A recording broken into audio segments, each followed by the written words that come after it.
अस्सलाम वालेकुम। जी, तो आज का जो हमारा टॉपिक है वो है दोस्ती, फ्रेंडशिप और हमारी कंपनी। क्योंकि दोस्तों का हमारी लाइफ में बहुत ही इम्पोर्टेंट रोल होता है। क्योंकि जो दोस्त होता है वो हमारी लाइफ को बर्बाद भी कर सकता है और आबाद भी कर सकता है। तो आप सोचेंगे कि वो कैसे? तो इस तरह कि आप सोचिए कि अगर आपकी लाइफ में कोई प्रॉब्लम है, आप अपने दोस्त से शेयर करेंगे, उससे एडवाइस लेंगे। अगर आपको उसने सही एडवाइस दे दी तो आपकी लाइफ तो सही ट्रैक पर आ जाएगी। और अगर अल्लाह ना करे उसने कोई गलत एडवाइस दे दी या आपको गलत चीज़ों में मुब्तला कर दिया तो आपकी पूरी लाइफ ख़राब हो सकती है। तो ये डिपेंड करता है कि आपकी कंपनी कैसी है, आपके दोस्त कैसे हैं। आपके दोस्त सिर्फ आपकी दुनिया के लिए ही बेहतर नहीं बस बल्कि आपकी आखिरत के लिए भी बेहतर होने चाहिए। तो वो आप कैसे समझेंगे कि आपको ये देखना है कि जब भी आप दीन की बात करते हैं, नमाज की बात करते हैं या नमाज़ पढ़ने के लिए जाना है तो आपको बताने के लिए कहीं आपको आपके दोस्तों को आपको झिझक तो नहीं हो रही कि यार ये मेरा मजाक बनाएंगे या फिर ये ऐसे बोलेंगे कि क्या तुम बूढ़ों जैसी बातें कर रहे हो और अभी तो बहुत टाइम है, अभी तो हम यंग हैं, एंजॉय करो और कुछ नया ट्राई करो। तो ये सब चीज़ें अगर आप देख रहे हैं वो आपको बुराई की तरफ बढ़ावा दे रहे हैं और गलत और जो है अच्छी चीज़ों से आपको रोक रहे हैं तो आपको बहुत जल्द उनसे दूरी बनाने की ज़रूरत है। अब फिर आप उनको एक बार समझाइए, दो बार समझाइए कि ये सही रास्ता है, आप नमाज़ पढ़ें। अगर वो मानते हैं तो ठीक है, वैसे भी आपका हक है क्योंकि आप उनके दोस्त हैं, आप उनको सही रास्ता दिखलाएं। अगर उनके समझ में आ जाता है तो बहुत ही अच्छी बात है, आपके लिए भी उसमें अजर होगा। वरना फिर अगर वो नहीं समझ रहे हैं तो आप उनसे दूरी बना लें।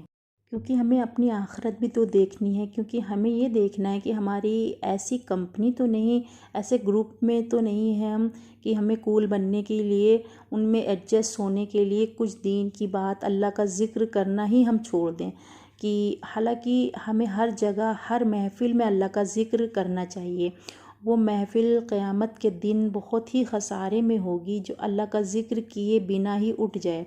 आपको पता है कि क़यामत के दिन हम अपनी उँगलियां चबा रहे होंगे, बहुत ही ज़्यादा पछता रहे होंगे कि काश हमने अपने नबी को फॉलो किया होता, काश हमने इनको दोस्त ना बनाया होता। जिनकी कंपनी आज हमें पसंद है बहुत ज़्यादा, हम उन्हें अपना बेस्ट फ्रेंड बता रहे हैं, कल क़यामत के दिन हम उनकी दोस्ती पर उन पर अफसोस कर रहे होंगे।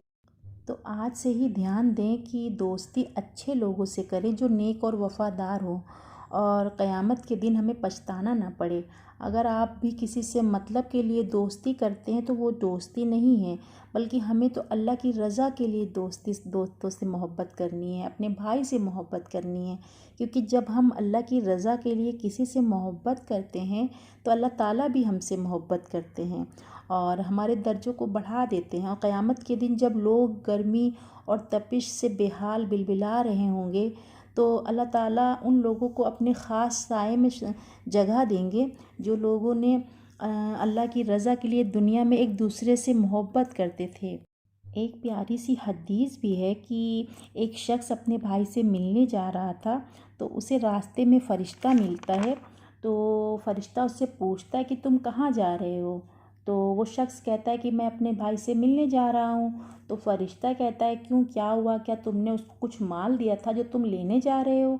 तो वो कहता है कि नहीं, मैंने तो कुछ माल नहीं दिया, मैं तो सिर्फ़ और सिर्फ अल्लाह की रज़ा के लिए अपने भाई से मिलने जा रहा हूँ। तो फ़रिश्ता उससे कहता है कि फिर तो तुम्हारे लिए खुशखबरी है कि मुझे अल्लाह ताला ने भेजा है ये बताने के लिए कि अल्लाह भी तुमसे मोहब्बत करता है। तो क्या ही बात, क्या ही खुशनसीब है वो इंसान जो जिससे अल्लाह मोहब्बत करता हो। तो अल्लाह ताला हमसे क्या चाहते हैं कि बस हम अल्लाह की रज़ा के लिए एक दूसरे से मोहब्बत करें बिना किसी मतलब के। तो आप अच्छे लोगों की संगत में रहें, ऐसे लोगों की संगत में रहें जो हमें अल्लाह की याद दिलाएं, ना कि ऐसे लोगों की संगत में जो हमें अल्लाह की याद से गाफिल कर दें। एक छोटी सी मिसाल है कि जब हम किसी परफ्यूम की शॉप पे जाते हैं तो भले ही वहाँ से हम कुछ ना ख़रीदें, पर जब आप वहाँ से बाहर आते हैं तो आपको महसूस होगा कि आप महक रहे हो, आपको अच्छा फ़ील होगा। तो इसी तरह पर अगर हम पर कंपनी का बहुत असर होता है कि आपको ये ध्यान देना चाहिए कि हम कहाँ पर उठ बैठ रहे हैं, किस तरह के लोगों पर जाते आते हैं।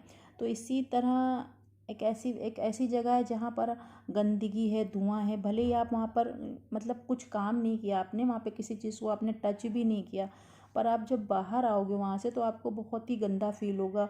और अगर उसी तरह से आप अपने फैमिली में जाओगे तो आपका वही दिमाग उसी तरह का रहेगा, उसी तरह अब आप अपने फैमिली के साथ भी रहेंगे। तो इसलिए अपनी कंपनी अच्छी रखें, अच्छे लोगों के साथ बैठे उठें, और अच्छे लोग जो होते हैं वो आपको आगे बढ़ने में आपकी मदद करते हैं। तो बस यही छोटी सी मेरी सोच थी जिसको मैंने आपके साथ शेयर किया है। अल्लाह ताला से दुआ है कि हम सबको नेक और वफ़ादार दोस्त अता फ़रमाएँ, हम सबको गलत लोगों से दूर रखें। और आप सब भी मेरे लिए दुआ करिएगा, मैं भी आप सबके लिए दुआ करूँगी इंशाल्लाह। अल्लाह हाफ़िज़।